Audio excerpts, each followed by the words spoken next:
श्रीरामचन्द्रं शरणं प्रपद्ये। श्रीरामदूतं शरणं प्रपद्ये। ॐ श्रीगणेशाय नमः। श्रीसरस्वत्यै नमः। श्रीगुरुचरण सरोज रज निज मन मुकुर सुधारि। वरनौ रघुवर बिमल जस जो दायक फलचारि। सियावर रामचंद्र की जय। पवन सुत हनुमान की जय। उमापति महादेव की जय। बोलो भाई सब संतन की जय। गीता मैया की जय हो। वेद माता गायत्री की जय हो। गौ माता की जय हो। गंगा मैया की जय हो। भारत के संतों की जय हो। भारत के तीर्थों की जय हो। भारत के सैनिकों की जय हो। भारत के शहीदों की जय हो। भारत माता की जय हो। मानस विवेक महिमा के पंचम दिवस परम पूज्य साहब जी महाराज के चरणों में कोटि कोटि प्रणाम। आप सबको व्यास गद्दी से प्रणाम। जय श्री राम। मानस विवेक महिमा।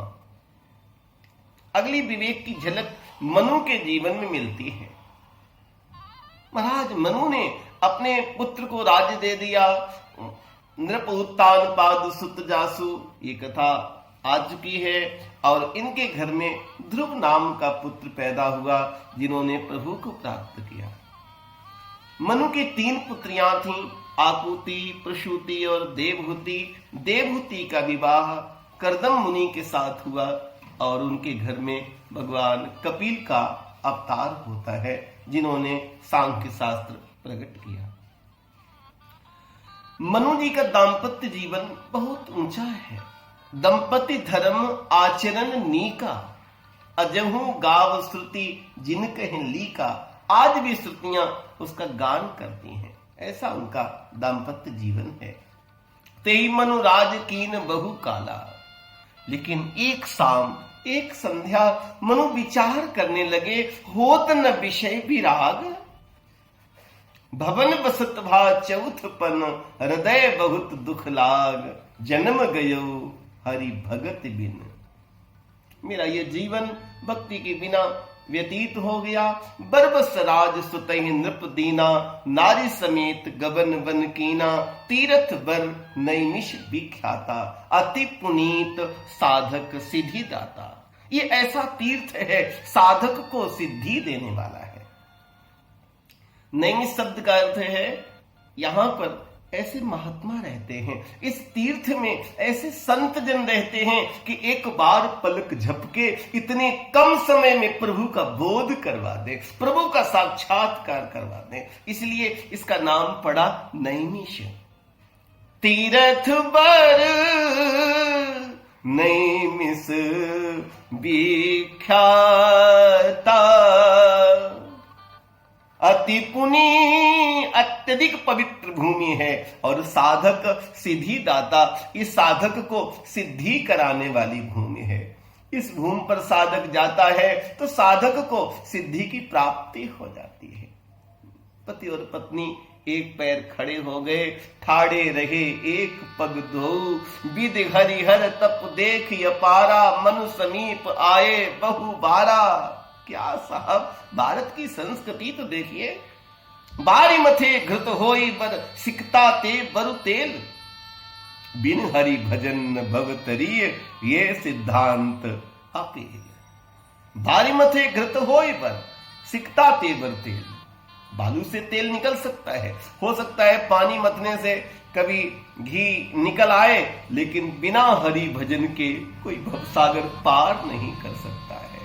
इसीलिए ताई भजई मन तजी कुटिलाई, राम भजे गति के ही नहीं पाई। राम भजे, राम के भजन के बिना किसी ने गति प्राप्त नहीं की। हरि भजन, हरि भजन। स्वयं परमात्मा जो महेश मन मानस हंसा, वो निर्गुण निराकार सगुण साकार बन गया। मांगो क्या चाहिए, क्या चाहिए। परमात्मा ने ऐसी कथा मिलती है कि अपने शंख का स्पर्श किया तो दिव्य शरीर हो गया उनका, दिव्य। प्रभु मेरी तो एक ही कामना है, राजा का धर्म है। हमने ऐसी संतों से कथा सुनी, इस अर्थ में भी हमने कथा को, इस प्रसंग को सुना। हे प्रभु, मैंने ये जीवन मेरा राज्य के लिए है, ये जीवन मेरा समाज के लिए है। मैंने जो तप भी किया है, मैं चाहता हूं आप मेरे पुत्र बन जाओ, क्योंकि मैं मोक्ष की कांक्षा नहीं करता। प्रभु आप मेरे पुत्र बनो और कोई राजा का राजकुमार आप जैसा हो, फिर तो पूरे दुनिया में संस्कृति की दिव्य स्थापना हो जाएगी। आप मेरे पुत्र बनो। प्रभु मैं आपसे यही प्रार्थना करता हूं, क्योंकि इतना बड़ा तप तो प्रत्येक व्यक्ति नहीं कर सकता कि प्रभु को पा सके, जीवन के लक्ष्य को पा सके। वाणी गुणानुकथने श्रीमद् भागवत श्रवणं कथायाम हस्तौ च कर्मस मनस तब पाद योर्नः स्मृत्या शिरस तब निवास जगत प्रणामे दृष्टि सतांग दर्शनेस्तु भवत्तनूनाम। और ब्रह्मा जी के अर्थ में भी नौमी दिते ब्रबपुसेत दिदं वराय गुंजावतंश परिपिक्षल सन्मुखाय वन्य सृजे कवलवेत्र विषाण वेणु लक्ष्मण श्रिये मधुपदे पशुपांग जाय तब कथामृतम। गोविंद एक कथा अमृत है। हे हरि आप मेरे पुत्र बनवा करके। प्रभु मुझे, मैं तो संसारी जीव हूं, संसार को छोड़ करके भी आया, तो ये मन से तो मेरा संसार प्रभु नहीं गया। मैं आपसे कोई दुराव नहीं करता। प्रभु मांगो आप समान सुत, प्रभु सन कवन दुराव। आपसे मेरा कोई दुराव नहीं है। मनु जी मेरे समान तो कोई दूसरा है नहीं। आप सरीस खोजऊं कहाँ जाई, नृप तब तनये होई मैं आई।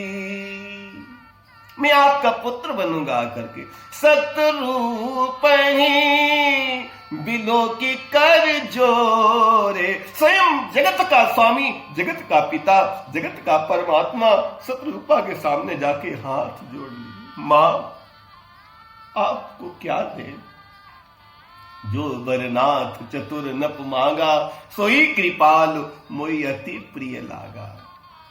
मनु सतरूपा परम के चरणों में गिर गए। प्रभु आप मेरे पुत्र बनो, लेकिन मुझे एक आशीर्वाद दो। आपके भक्तों को जो सुख प्राप्त होता है, आपके भक्तों को, आपके जो प्रेमी जन हैं, उन्हें जो गति मिलती है, उन्हें जो भक्ति मिलती है, उनका जो चरण का स्नेह होता है, उनके अंदर जो विवेक होता है, उनके अंदर जो रहनी सहनी होती है, हे हरि आप ऐसी कृपा करो, मुझे वो दे दो साथ में। सोई सुख सोई गति सोई भगति, सोई निज चरण सने, सोई विवेक। विवेक की बड़ी प्यारी झलक। सोई विवेक सोई रहनि प्रभु हम ही कृपा करी देव। आप ऐसी कृपा करो मेरे अंदर वो विवेक आए। मात्र विवेक अलौकिक तोरे।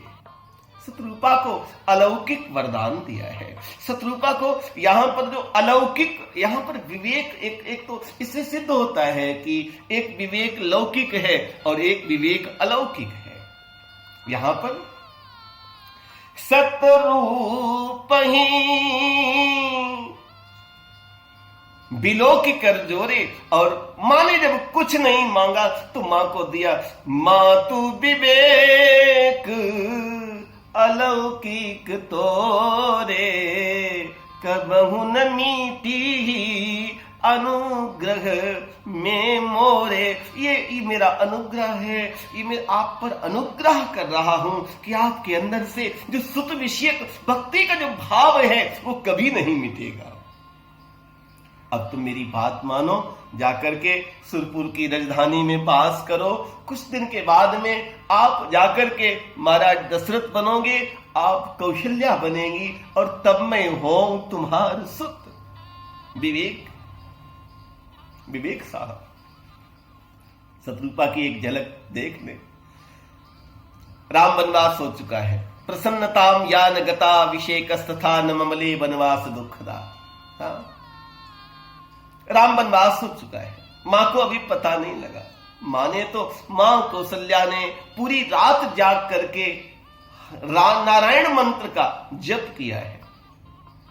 राम जी आते हैं, मां कहती है बहुत अच्छा हुआ तू मौके पे आ गया, मैंने पूरी रात नारायण मंत्र का जप किया है। मैं तुझे ये भगवान के सिंदूर का तिलक लगाती है। आसन डाल दिया, बेटा बैठ जा राम। बैठे नहीं, प्रभु खड़े रहे। क्यों? राज तिलक होने जा रहा है, बहुत जल्दी है क्या? प्रभु कुछ नहीं बोले। आसन डाला, बैठ जा। नहीं मां, धन्य हो मर्यादा पुरुषोत्तम। मां, इस आसन पर मेरे लिए बैठना मना हो चुका है। क्यों? राजा बनने जा रहा है तो मां के आसन पे बैठेगा नहीं मां, मैं राज सिंहासन पे नहीं, मैं कुशासन पर बैठने के लिए जा रहा हूं। कुशासन पर? ये बता, राज करने जा रहा है कि तप मां। पिता दीन मोहे। विवेक का साथ मूल परीक्षण यहां पर करना है। जीवन में जब सब कुछ सुखमय रहता है, जीवन में जब सब कुछ सुखद होता है, ऐसी परिस्थिति में विवेक धारण कर लेना तो बहुत सरल है। जब जीवन में विषम परिस्थिति आती है तभी तो विवेक की परीक्षा होती है। पिता दीन मोहे कानन राजू, जहां सब भांति मोर बड़काजू। मां कौशल्या ये जब सुनती है तो पुत्रवत भाव है मां के अंदर। मां तो विवेक अलौकिक तोरे, लेकिन कभी विवेक नहीं मिटेगा। मां कौशल्या पूर्वी संस्कृति है, बंदों कौशल्या दिस प्राची, जिसका कभी विवेक टूट ही नहीं सकता है। पूर्वी संस्कृति ने अपने विवेक को कभी नहीं खोया है, विवेकवती संस्कृति है। कीरति जासु सकल जग माची, प्रगट्यु जहां रघुपति सस चारु, विश्व सुखद खल कमल तुसारू। मां ने कहा कि राम बेटे, अगर पिता ने कहा है तो मैं मां हूं और मुझे हक है, मैं मना कर सकती हूं। बोले नहीं मां, माता और पिता दोनों ने कहा है। यदि दोनों ने कहा है तो ये विवेक की मूल कसौटी देखना साहब, विवेक की मूल कसौटी। जो पितु तू कहे वो बन जाना, तो कानन सत अबध समाना। यदि माता और पिता दोनों ने कहा है तो ये कानन तुम्हारे लिए 100 अयोध्या के बराबर सुख देने वाला है। बड़भागी बन अबध अभागी, जो रघुवंश तिलक तुम त्यागी। मनुष्य रूपा ने जो विवेक के माध्यम से, साधना के माध्यम से पाया था, निषाद नहीं पा सकता है, सबरी नहीं पा सकती है, ये कोलभील नहीं पा सकते हैं। ये अपने राम को जग का राम बना दिया, अपने राम को सभी का राम बना दिया, अपने राम को घर घर का राम बना दिया, अपने राम को जन जन का राम बना दिया। बड़ भागी बन अबधु अभागी, जो रघुवंश तिलक तुम त्यागी। जो पीतु मातु कहे वो बन जान। अगर माता और पिता दोनों ने कह दिया है तो कानन सत अवध समाना। मात विवेक अलौकिक तोरे कबहु न मिटी अनुग्रह मोरे। सोई सुख सोई गति सोई भगति सोई निज चरण स्नेह। महाराज दशरथ के रूप में भी आप देखिए गोस्वामी जी वंदना करते हैं। बंदौ अवध भुआल सत्य प्रेम जहि राम पद।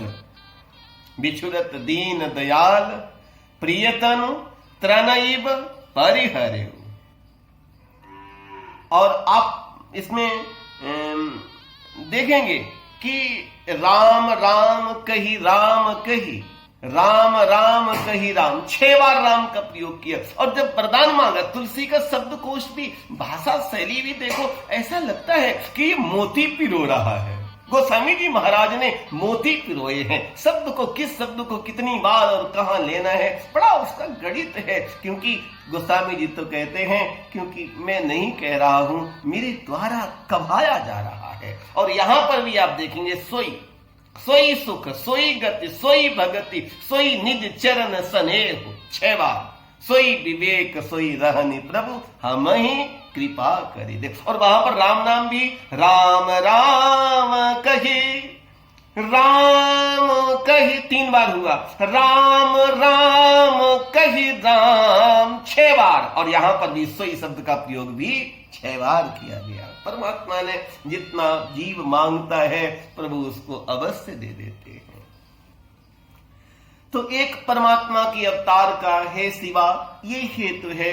हरि अवतार हेतु जेई होई इद मिथ्यम कही जाए न कोई। कोई इतना नहीं कह सकता है कि इसलिए ही अवतार हुआ है।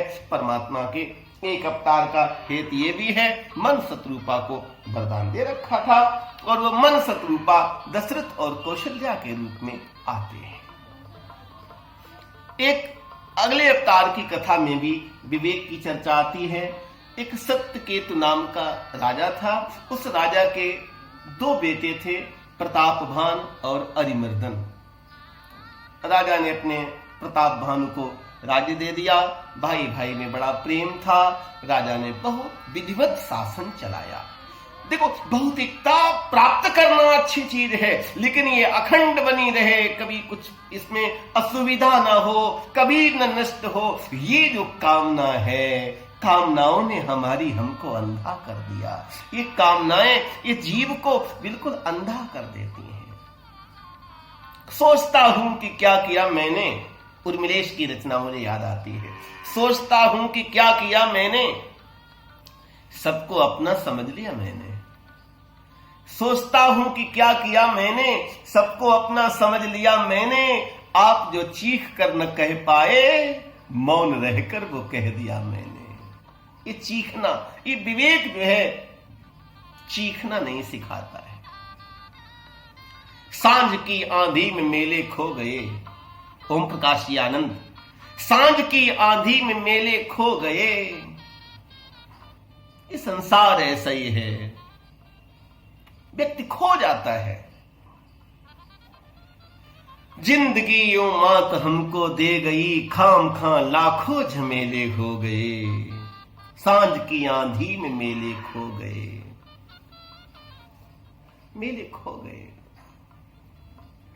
इस संसार में रहना है तो बिना गुरु की करुणा के, बिना गुरु की कृपा के बड़ा कठिन हो जाएगा। एक बार प्रतापभानु घूमते घूमते जाता है। एक वो विंध्याचल गंभीर बन गए, मृग पुनीत बहु मारत भयउ, शिकारो करता है। एक बराह का वो पीछा करता है और वो तो गुफा में चला गया। राजा ने उसका पीछा किया और रात्रि हो रही थी तो राह भी भटक गया। तो एक उसे कपट मुनि का आश्रम मिलता है। ये कपट मुनि के पास राजा जब गया तो प्यास लगी थी, उसने पानी भी पिलाया, सरवर भी दिखा दिया। राजा ने अपना नाम नहीं बताया उसने, जबकि वो जो था राजा का पहले शत्रु रह चुका था। राजा ने उसके राज्य को हरण कर लिया और सब वो छिप गया जाकर के अपनी सेना को छोड़ करके। और जो बराह बन के आया था, वो भी राक्षस था, उसका मित्र था कालकेतु। वो सब दोनों ने मिलकर के ये छल किया। कपट मुनि के उसने जाल में राजा फंस जाता है। वो तो पहचान लिया था, उसने कहा नहीं नहीं तुम, उसने राजा ने कहा मैं प्रताप भानु का सचिव हूं। बोले नहीं नहीं तुम सचिव नहीं हो, तुम प्रताप भानु हो, मैं सब जानता हूं। मैं यहां से तुम्हें बता दूं, योजन 70 नगर तुम्हारा नगर 70 योजन दूर है। मैं तुम्हारा घर मैं यहां से सब देख सकता हूं। तो लड़ाई लड़ चुका था भाई, लेकिन राजा को उसने पहचान लिया, उसने राजा को नहीं पहचान पाया। राजा ने कहा कि भाई आपका नाम क्या? बोले भाई लोक मान्यता अनल सम, ये सब दिखावा, ये तपस्या में विघ्न करते हैं। उसने अपना पूरा नाटक फैलाया। आपका नाम क्या महाराज, कृपा करिए। बोले मेरा नाम एक तनु।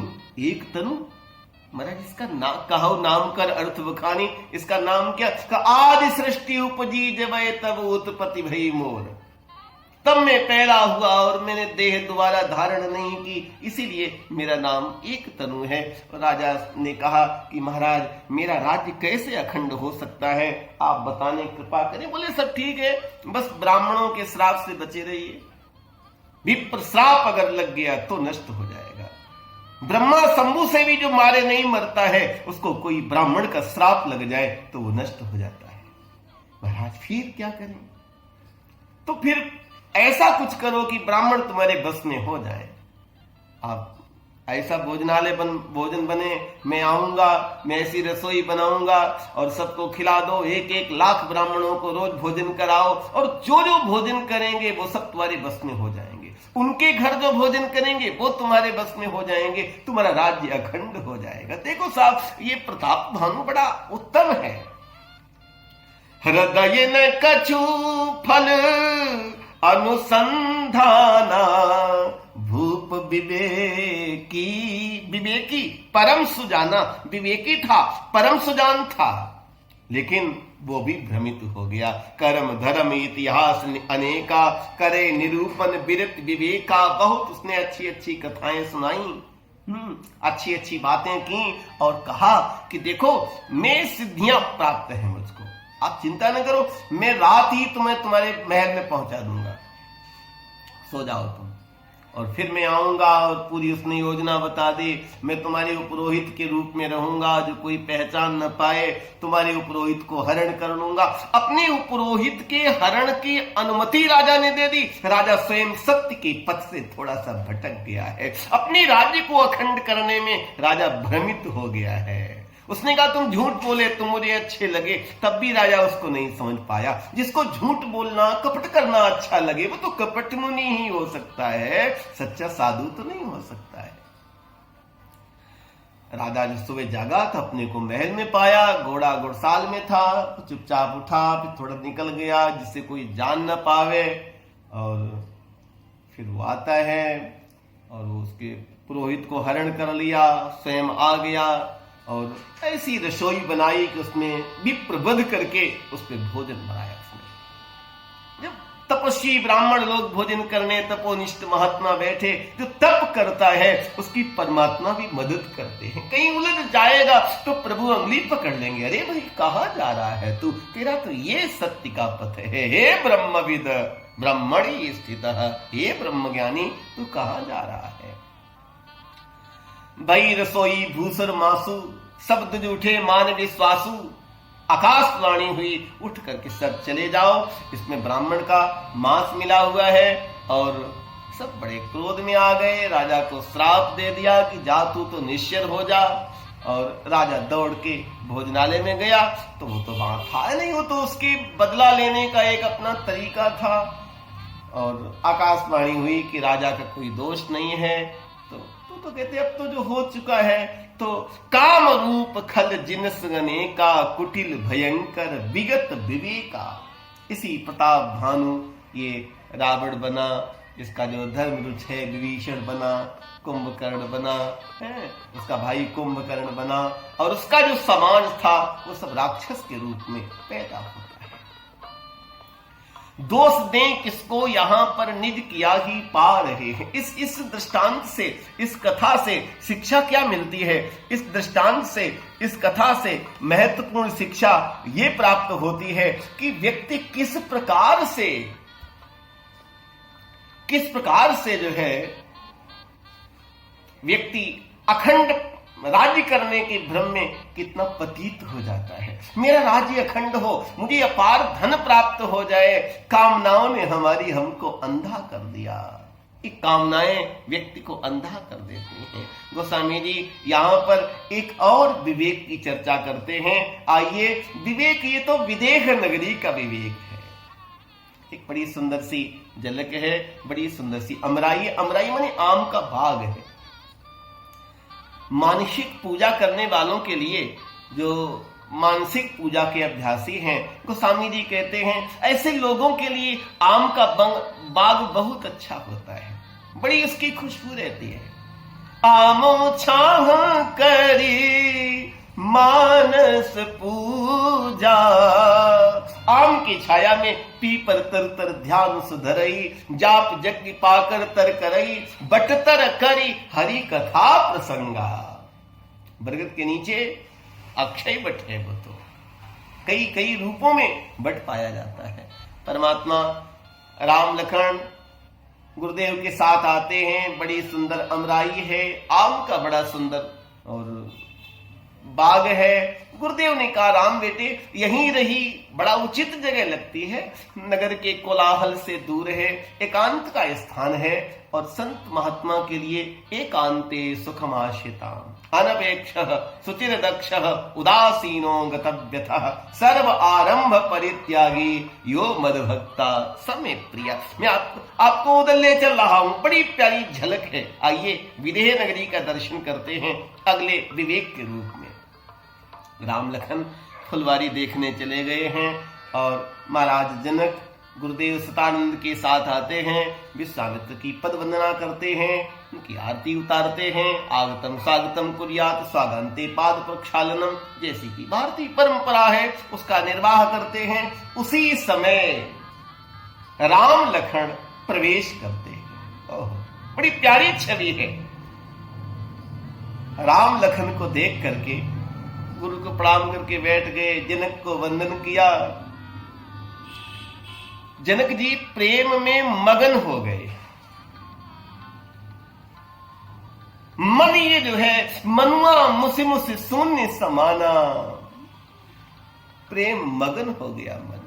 प्रेम मगन मनु जानीन्द्रपु, उन्होंने देखा ये मेरा मन तो प्रेम में लीन हो गया है, अब मेरा मन कुछ बोल नहीं पाएगा, अब मेरा मन कुछ कह नहीं पाएगा। इतने बड़े वेदांती महापुरुष, इतने बड़े विदेह राज, आज प्रेम और अनुराग की तरंगों ने उनको अपनी ओर आकर्षित कर लिया। प्रेम मगन मन जानीन्द्रप करि विवेक धरि धीर, बोल्यो मुनि पद नाई सिरु, गद गद गिरा गंभीर। मुनि के चरणों में प्रणाम करके बड़े गदगद होकर के पूछने लगे। इसके आगे का प्रकरण आता है, यहां पर विवेक धर करके भाव में निमग्न हो गए, भाव में डूब गए, गोपियों के उस प्रेम की तरह से। उद्धव की कथा आती है कि उद्धव जी जब ब्रज में आए तो ऐसी कथा हमने संतों से सुनी कि भोजन, देवकी माँ कितना अच्छा भी भोजन बनाए पर कृष्ण भोजन नहीं मन से करते। माँ को अच्छा नहीं लगा, माँ को लगा कि क्या हुआ है मेरे पुत्र को। एक दिन कुछ लोगों से पूछा कि वृंदावन से, गोकुल से ये पता लगवाओ कि कृष्ण क्या खाते थे। तो उसने बताया कि माँ जो थी वो थाली में और चीजें नहीं रखती थी, कई कटोरियों में माखन रहता था। ये नंदी का है, ये गौरी का है, ये श्यामा का है, ये कपिला गऊ का है, और कृष्ण बड़े प्यार से अलग अलग माखन खाते थे। माँ देवकी तो राजघराने में है, माँ देवकी ने भी आज वैसी ही थाली सजाई, ऐसी हमने संतों से कथा सुनी। विवेक, सदेव की सर्व जगन निवास निवास भूतां नितरं नरेजहे भोजेन्द्र गेहे अग्निशिखे वरुद्धा सरस्वती ज्ञान खले यथा सती। सदेव की सर्व जगन निवास निवास भूतां नितरं नरेजे। देवकी ने बड़ा सुंदर से थाली तैयार की, बड़ा सुंदर सा प्रसाद तैयार किया, कई कटोरियों में माखन रखा। कृष्ण जैसे ही भोजन करने बैठे तो आज तो एक कौर भी नहीं तोड़ा। थाली को देख करके रोने लगे, उनके नयन सजल हो गए, आंखों में आंसू बहने लगे और त्यक्त लज्जा, एक जगह तो ऐसा उल्लेख ही मिलता है कि त्यक्त लज्जा रुरुद्ध हाहा, वो लज्जा को छोड़ करके रोने लगे। सारे जगत का परमात्मा, हाँ, वायु यमो अग्नि वरुण शशांक प्रजापति स्तम प्रपितामहस्य, ऐसा परमात्मा रोने लगा। मां देवकी को बड़ा बुरा लगा, क्या हो गया, आज भोजन में तो एक कौर भी नहीं तोड़ा और अटारी पे जाकर के गोविंद रोने लगे। उद्धव जाते हैं, उद्धव जी ऐसी कथा हमने संतों से सुनी। उद्धव जी ने कहा, कृष्ण तुम रो रहे हो, पता है तुम्हें, तूने भोजन का त्याग किया, मां कितना बुरा मान गई। आयु उद्धव, मैंने भोजन का त्याग नहीं किया, पर मां से कहो कि मेरी थाली में सब कुछ रखें, पर ऐसे माखन की कटोरियां न रखें। इन कटोरियों को देख करके मुझे मैया यशोदा की याद आ जाती है। इत्थम यशोदा तम शेष शेखरम मत्वा सुतम स्नेह निविद्ध धीनप हस्ते गृहीत्वा सहि राम यच्युतम नीत्वा स्वबाटम कृतवत यथोदय। दोनों ओर प्रेम पलता है, ये प्रेम एक पक्षी क्रिया नहीं है, दोनों ओर प्रेम पलता है। सखी पतंग भी जलता है और दीपक भी जलता है। जब उद्धव जी ब्रज में भगवान कृष्ण ने कहा तो उद्धव ने कहा कि कृष्ण आप इतना रोते हो क्यों? बोले मेरी याद में गोपियां रोती हैं और ये तो जो है ये यथा माम प्रपद्यन्ते तांस तथै भजाम्यहम् अम्बरतम अनुवर्तन्ते मनुष्या पार्थ सर्वसः। उद्धव जी ने कहा कि अगर मैं इतना गोपियों को समझा दूं और वो रोना बंद कर दें तो कृष्ण ने कहा फिर मैं भी नहीं रोऊंगा। लेकिन उद्धव जी जरा सजग होकर के जाना, चले कुछ दूर मथुरा से तो वृंदावन निकस आया, जहां की गोपियां थी प्रिय वही था धाम दिखलाया। उलझ कर कांटे गोकुल के लगे उद्धव को समझाने, या तो कांटे तक बोल रहे थे, उलझ कर कांटे गोकुल के लगे उद्धव को समझाने। ज्ञान का पर्दा देंगे फाड़ यहाँ के प्रेम दीवाने, है प्रेम जगत में सार और कुछ सार नहीं है। आगे आते हैं तो उद्धव को आया हुआ देख करके सब गोपियां दौड़ती हैं, जैसे गांव में कोई शहर से आए तो सब इकट्ठे हो गए और उद्धव को घेर लिया। उद्धव जी ने कहा कि मुझे नंद के घर जाना है, मुझे यशोदा के घर जाना है, मैं एक पत्र लेकर के आया हूं। गोपियों ने बड़ा, जगन्नाथ प्रसाद रत्नाकर जी ने बड़ा सुंदर वर्णन किया है। चारों ओर से उद्धव को घेर लिया और घेर ही नहीं लिया, पत्र भी छीन लिया, लाओ में लाओ। उझकी उझकी उझकी उझकी पद कंजन के पंजन पे, उनके जो पैर है ना कमल जैसे हैं, निर्लिप्त चरण हैं। वंदे नंद बड़ी श्री राम पाद रेणु भीक्षण सह तासाम हरि कथोद गीतम पुराति भुवन प्रियम। बाद में यही उद्धव जी बोलेंगे कि गोपियों के चरित्र तो तीनों लोगों को पावन कर रहे हैं। प्रेम मगन मन जान नप कर विवेक धर धीर, हाँ बोले मुनि पद नाय सिर गदगद गिरा गंभीर। उझकी उझकी पद कंजन के पंजन पे, बारू बारू पाती छाती छोहन छवे लगी। बेचारी पढ़ी लिखी तो थी नहीं, पत्र को लेके हृदय से लगाती हैं। हमको लिखो है कहा और हमको लिखो है कहा, हमको लिखो है कहा, कहन सबे लगी। एक दूसरे से पूछती मेरे लिए क्या लिखा है, मेरे लिए क्या लिखा है। उनके जो प्रेम के आंसू गिरे तो उद्धव का पत्र बह गया, धुल गया, वो भी रंग था वो भी साफ हो गया। तब गोपियां कहती हैं प्रीत ही सो रीझे सदा प्रीतम हमारे श्याम, रीति साधना की काहू और ना सिखाओ तुम, ब्रह्म ज्ञान भाखो ब्रह्म ज्ञानिन के बीच, हम ग्वारिन गमारिन को जल भरमाओ तुम। प्रेम की कुटी में त्रिपुटी की चर्चा है कहा, बीच भ्रकुटी के ध्यान का को बतलाओ तुम। ब्रज के अलिंद बहे नेह की कलिंद जाहे, उधो इते ज्ञान की न गंगा ढरकाओ तुम। प्रेम मगन मन जान नृप कर, एक अवस्था ऐसी आती है, कछुक कही बैनन सो अनेक कही नैनन सो, जहां पर वाणी बोल नहीं पाती है। एक अवस्था के बाद में वाणी मौन हो जाती है, वाणी विराम ले जाती है। गोपियों की ये स्थिति है।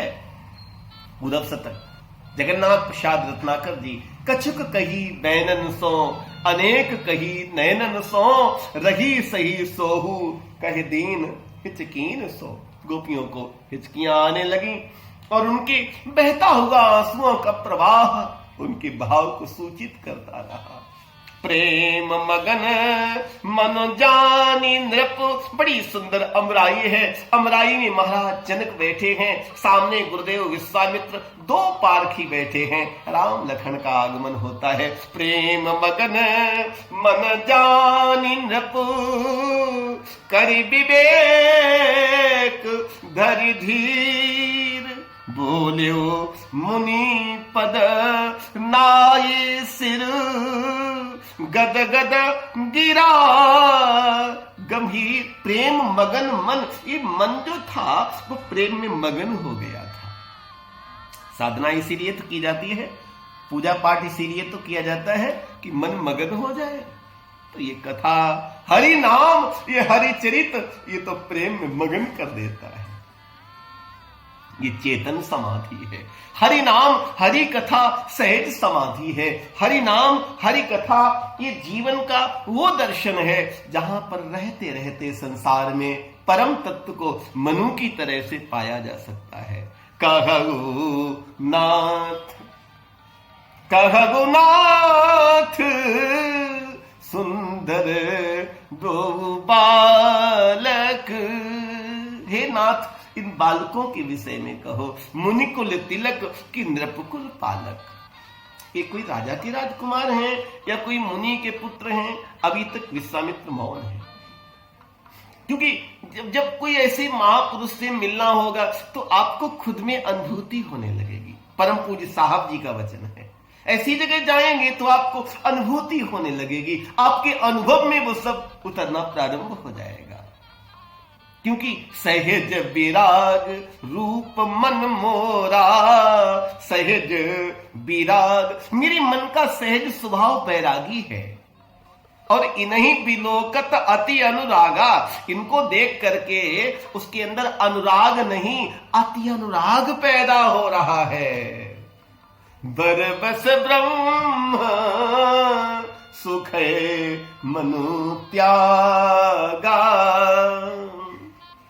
ब्रह्म जो निगम नेति कही गावा। मुझे तो ऐसा लग रहा है ब्रह्म जो निगम नेति कही गावा, उवई बेस धरी की सोई आवा। हमें तो ऐसा लगता है ये विवेक है।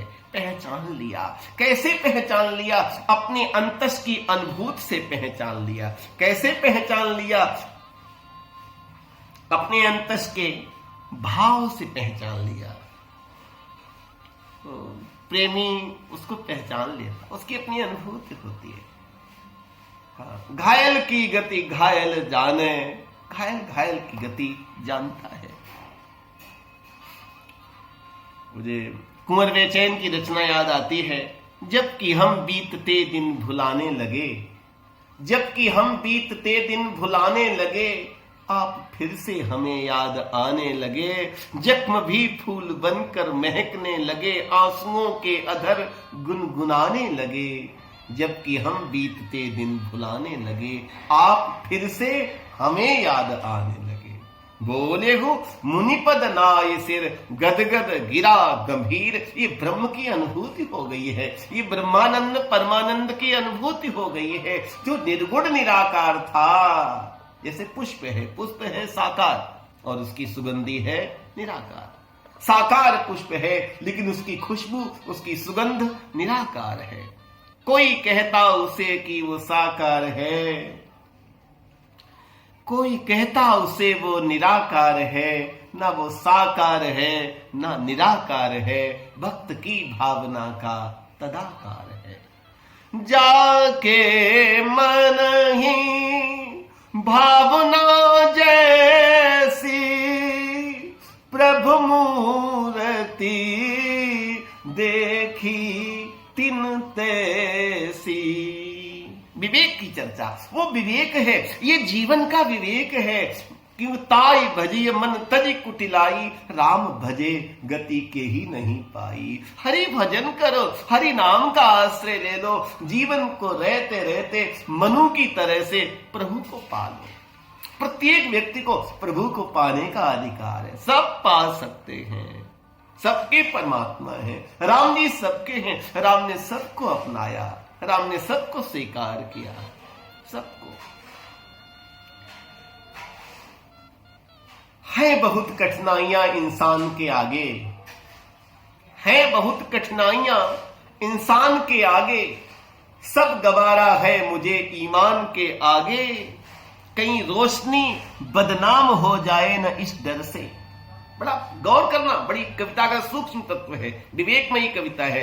कहीं रोशनी बदनाम हो जाए न इस डर से, रख दिया मैंने दिया तूफान के आगे। ए तूफान तेरी क्या ताकत है, मेरे दीप को बुझा दे।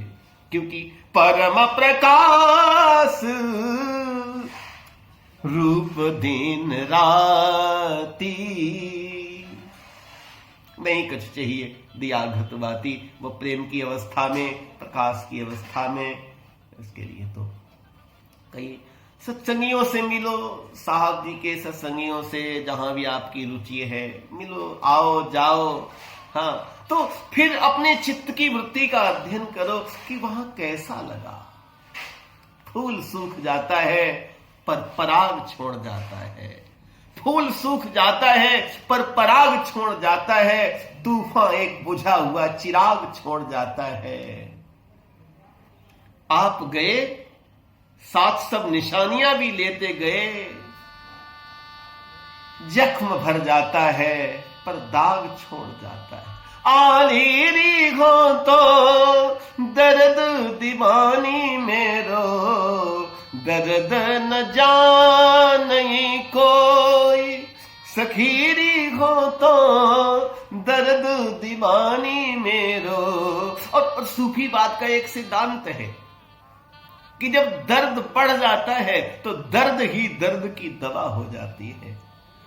मीरा की तब पीर मिटे जब वैद समरिया हो, आलीरी हो तो दर्द दीवानी, इन्हीं बिलोकत अति अनुरागा। विवेक की बड़ी मधुर चर्चा है यहाँ पर। बोले मुनिपद नाय सिर गदगद गिरा गम, विवेक विनम्र बना देगा। तद विधि प्रणपातेन परिप्रश्नेन सेवया, और विवेक की पहचान है कि विवेक नियंत्रित कर लेगा उसको, नहीं तो वाणी बोलने काबिल कहां बची। तुम मिल गए अगर जल्दी तो कौन गीत गाएगा, तुम मिल गए अगर जल्दी तो कौन गीत गाएगा।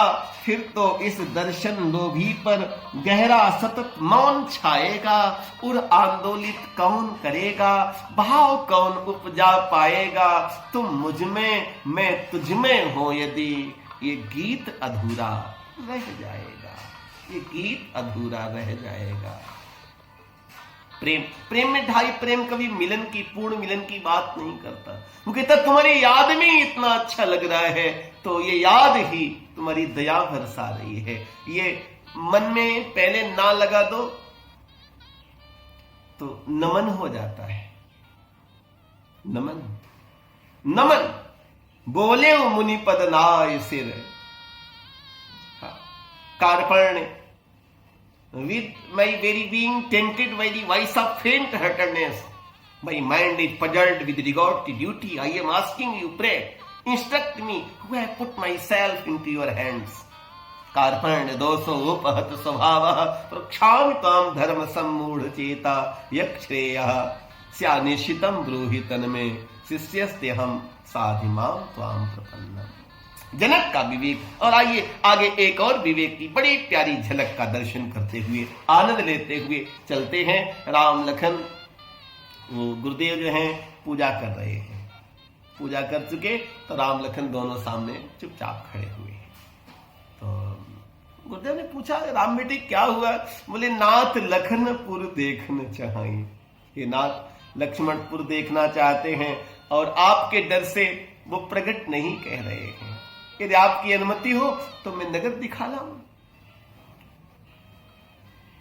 कितनी विनम्रता है साहब, कितने बोलने में विवेक है। और आइए जनकपुर की एक सखी के माध्यम से विवेक की पुष्टि करते हुए आज की पुष्पांजलि करते हैं।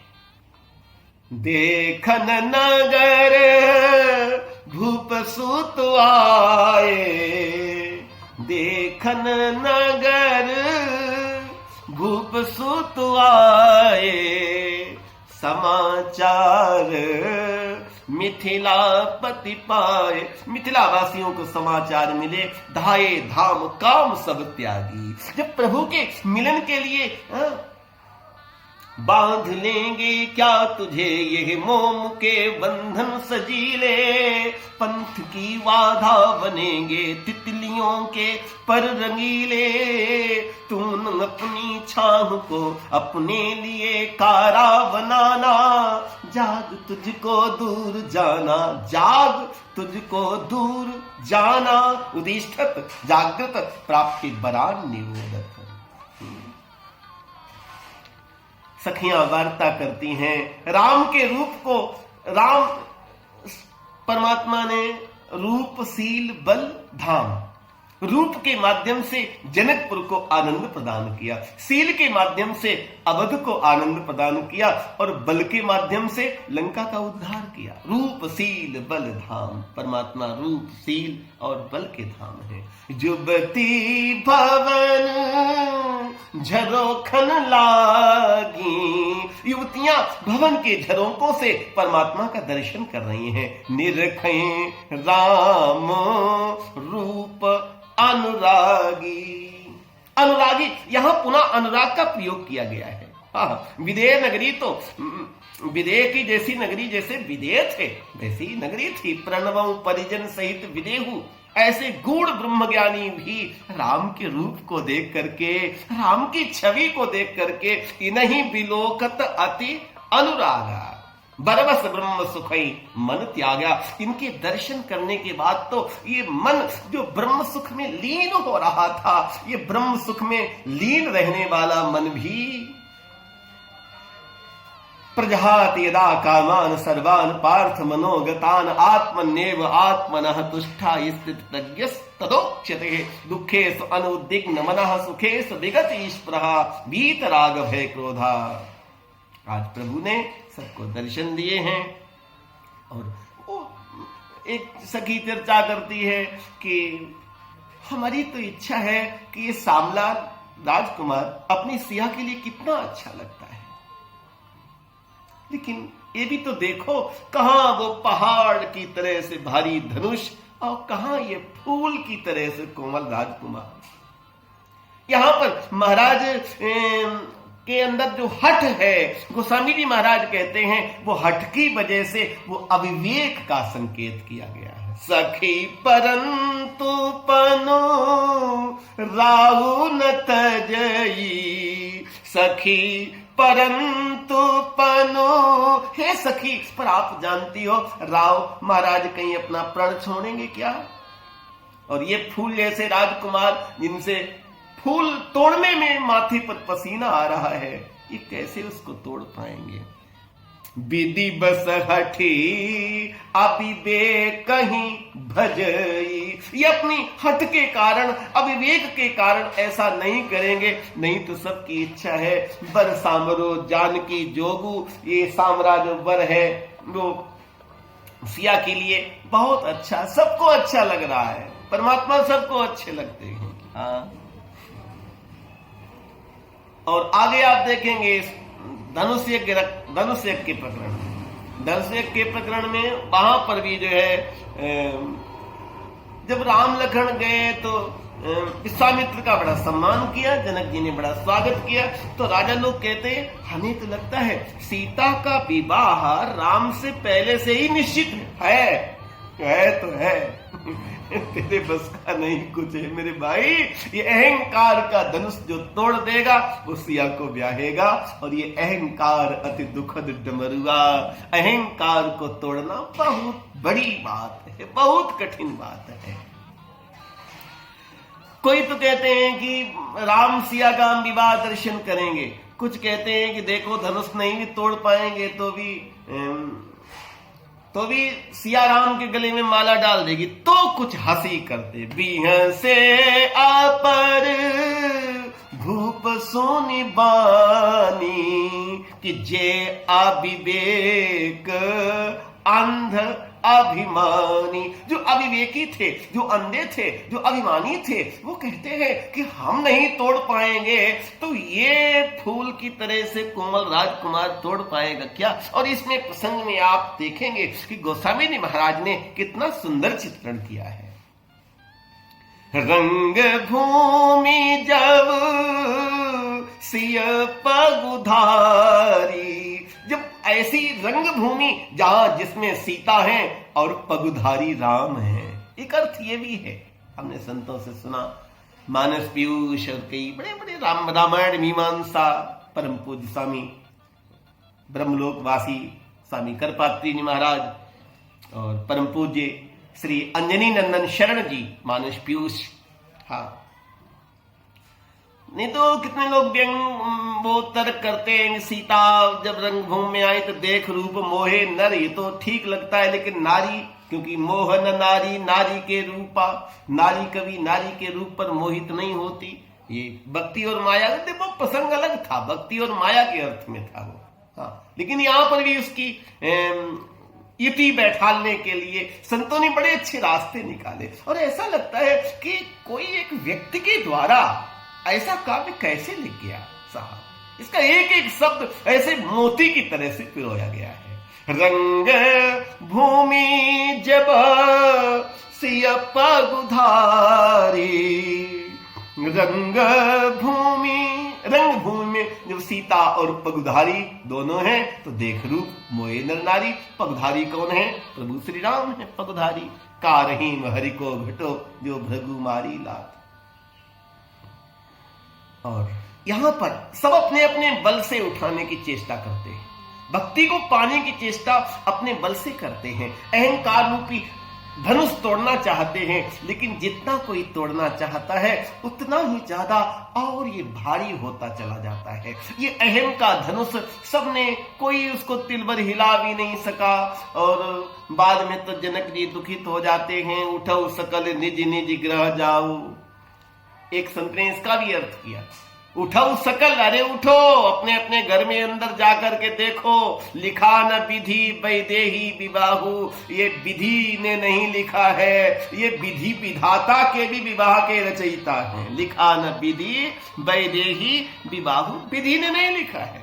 और विधि रचना, विधि ने अपनी रचना वहां कहीं नहीं देखी, ऐसा भी उल्लेख मिलता है। उठो सकल निज निज गृह जाऊ, लिखा न विधि वैदेही विवाहु। अब जन को भाखई भटमानी, वीर विहीन मही हम जानी। लखन को रोष आया, लखन ने अपना भाव व्यक्त किया कि अगर मुझे गुरु का अनुमति हो जाए तो मैं सब कुछ कर सकता हूं। रघुवंश निमा जहां को होई, तेई समाज अस कहे न को। जो राउर आयुष में पावो, तो कंदु कई ब्रह्मांड उठावो की बात की। हाँ, काचे घट जिम डारो फोरी, सकौ मूर मूलक जिम तोरी। कमल नाल जिम चाप चढ़ावो, योजन सत प्रमाण लय धामो। तो राम ने इशारा किया, लखन आओ अपना आसन ग्रहण करो। विश्वामित्र ने भी कहा, लखन बेटा आसन ग्रहण करो, शांत हो जाओ। सौमित्र शांत हो जाओ। सब प्रतियोगिता वाले लोग प्रयास कर चुके और असफल रहे। राम भी उस प्रतियोगिता में आए थे। हाँ, और एक दिन पूर्व जब चले थे, वो झलक मुझे बहुत प्यारी झलक लगती, कई अर्थों में विवेक को स्पर्श करती है। विश्वामित्र कहते हैं, जनक का बुलावा आया है, देखें आज विधाता किसको यश देता है। उस पर बड़ा सूक्ष्म चिंतन है राम कथा का। ये हमने ये संतों से कथा सुनी। तो लखन ने कहा, मैं पहले ही बता दूं, लखन कहा जस भाजन सोई, कृपा नाथ तब जा पर होई। इस अहंकार रूपी धनुष को वही तोड़ सकता है जिस पे आपकी कृपा हो जाए। तब गुरुदेव ने समय जान करके राम को अनुमति दी, उठो राम भंजो भव चापा। अनुमति दी, ताड़का मार दो, मार दे। अनुमति दी, यज्ञ की रक्षा करो की। अनुमति दी अगस्त के माध्यम से कि रावण को मारना है, मार दिया। प्रभु अकर्ता है। यस्य सर्वे समारंभा काम संकल्प वर्जिता, ज्ञानाग्नि दग्ध कर्माणम तमाहु पंडितम बुधा। और आप देखेंगे इसमें प्रसंग में गोस्वामी जी ने कितनी उपमाएं बदली। जब राम जी व्यास पीठ पर बैठे थे, गादी पर बैठे थे, तो वहां पर उदित उदयगिरी मंच पर रघुवर बाल पतंग, बाल पतंग है वो, अरुणोदय का सूर्य है वो। फिर जब राम जी खड़े हुए तो ठगनी जुबा मृगराज लजाए। जब परमात्मा खड़े हुए तो ऐसा लगा कि मानो शेर खड़ा है, और जब चले परमात्मा तो ऐसे चले मानो हाथी जा रहा है। किसी ने गोस्वामी से पूछा, पहले आपने सूर्य कहा, फिर आपने सिंह कहा, अब आप हाथी पे आ गए। तो कहा कि देखो हाथी जब चलता है तब आप आगे तो समझ सकते हैं। तो राजा लोग क्या हैं, राजा लोग ये सब जो बातें कर रहे थे कि हम नहीं तोड़ पाए, अब ये तोड़ पाएगा। और जिस समय पर धनुष के पास पहुंचे तो यहां पर वो गरुड़ की तरह से हैं। चितव गरुड़ लघु व्यालय जैसे, जैसे कोई गरुड़ एक छोटे से सर्प को देखता है, वैसे धनुष हिलने लगा। गुरु ही प्रणाम मन ही मन कीना, अति लाघव उठाई धनुलीना। दम के उदामिन जिम जब लयऊ, पुनि धनु नव मंडल संभयऊ। लेत चढ़ावत खैचत गाड़े, काव न लखा रहे सब ठाड़े। क्योंकि कर्म नहीं हुआ, यहां पर अकर्ता के भाव से चैतन्य के आदेश ने, चैतन्य की ऊर्जा ने कर्म कर दिया। ये अहंकार रूपी धनुष जो है यहां पर तोड़ा जाएगा। भक्ति आकर के परम के गले में माला पहना देती है, उसके बाद भी परम विनम्र है, सहज विनम्र। इतना सब किया लेकिन कुछ भी नहीं। मां कौशल्या जब पहुंचती हैं शत्रुपा के रूप में कि मारग जात भयानक भारी, कई भी तात ताड़का मारी, धनुष कैसे तोड़ा, ये सब कैसे हो गया। तो वो कहते, मां मुझे पता ही नहीं, आपके आशीर्वाद में, आपके दुग्ध में इतनी शक्ति है कि मैं सब कुछ कर सका। अकर्ता का भाव विवेक है। जहां पर व्यक्ति के जीवन में अकर्ता का भाव आ जाए, प्रेम पैदा हो जाए। जो याद आता है, दीवारों से मिलकर रोना अच्छा लगता है। हम भी पागल हो जाएंगे कुछ ऐसा लगता है। दुनिया भर की यादें मुझसे मिलने आती हैं। शाम ढले इस सूने घर में मेला लगता है। सांझे गंभीर अजीब होती है, कोई कोई दिलजलों के नसीब होती है। ये प्रेम का मार्ग है।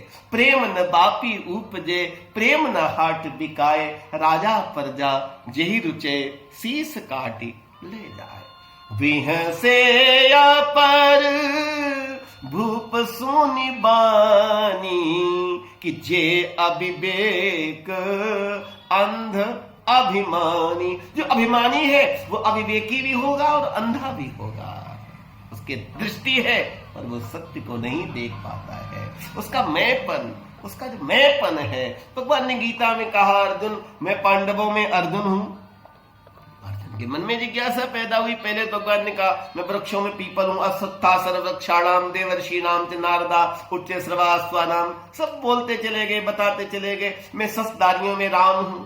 हाँ, राम भी मुरली ले ले तो कृष्ण है, और कृष्ण बलकल पहन ले तो राम है। राम और कृष्ण में भेद नहीं है, जहां भेद है वहां वेद नहीं है। वेद शब्द का निर्माण विद धातु से हुआ है, उसको विवेक नहीं है, वो तो एक ही है, अलग अलग नहीं है। हाँ, गोलोक वासनी महाशक्ति विश्वान लली कहलाएगी। जो त्रेता युग में सीता थी वो राधा बनकर आएंगी। सिया और राधा एक हैं, राम और कृष्ण एक हैं। तभी तो गोसावी महाराज का छवि वर्णु आपकी भले बने हो नाथ, तुलसी मस्तक तब नभे धनुष बाण ले हाथ। तो तज मुरली तज काछनी तज गोपिन को साथ, अपने जन के कारण कृष्ण बने रघुनाथ। पाया जाया ये प्रभु की कृपा से, परम की करुणा से अहंकार रूपी धनुष टूटता है।